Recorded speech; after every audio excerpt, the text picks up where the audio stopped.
political stories. First, the grand Keynesian narrative, Keynesian social democracy, swept the world, and almost all governments, including conservatives and Republicans, were basically Keynesian. Then the neoliberals in the 1970s came in, and almost everyone became a neoliberal, including Labour, including the Democrats.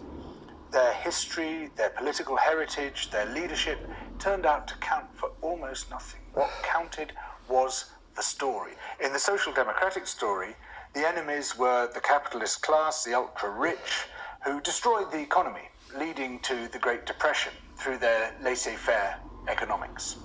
And the heroes of the story were the working classes and the middle classes who rose up and destroyed the power of that capitalist class and instituted a paternalist state which provided a social safety net and public spending, free education, free healthcare, and restored order to the land in so doing. In the neoliberal story, the enemies were the authors of the collectivist state, of the they were the very people who were the heroes in the social democratic story. And that, the neoliberals said, would inevitably lead to tyranny, to Stalinism, to Nazism, to that sort of totalitarianism, even in cases as mild as the New Deal in the US or the welfare state in the UK. And the heroes of the story were the entrepreneurs who, against all the odds, would overthrow the villains and restore order to the land in the form of a free market which would distribute benefits to those who deserve them. They're both precisely the same story in terms of narrative structure. This is what I call the restoration story. And it's the story which has worked again and again in politics for centuries. And the problem we face today? No new story. The only thing we see on the left, amongst mainstream parties, is a desperate attempt to microwave the remnants of Keynesian social democracy. And there are several problems with Keynesian social democracy in the 21st century. The problems it encountered in the 1970s have not gone away.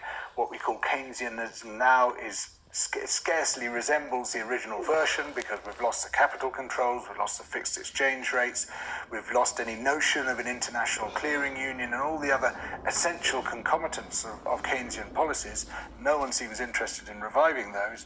But most importantly, it clashes head-on with the environmental crisis, because what it seeks to do is to sustain rates of employment by sustaining economic growth through mobilizing consumer spending power. And that is precisely where the environmental crisis comes from. So going back doesn't work politically anyway. To go back to an old story which has run into trouble in the past, that is a recipe for political failure, number one. But number two, even if we could go back to it, it wouldn't deliver what we need in the 21st century. So we need a wholly new story. And it sounds like a tall order, but I believe there's one just waiting to be told. A restoration story that I call the politics of belonging. There's been a great convergence of findings in neuroscience, in psychology, in anthropology, and other social sciences, all pointing towards the same conclusions, that despite everything we are told, human beings are uniquely altruistic and empathetic.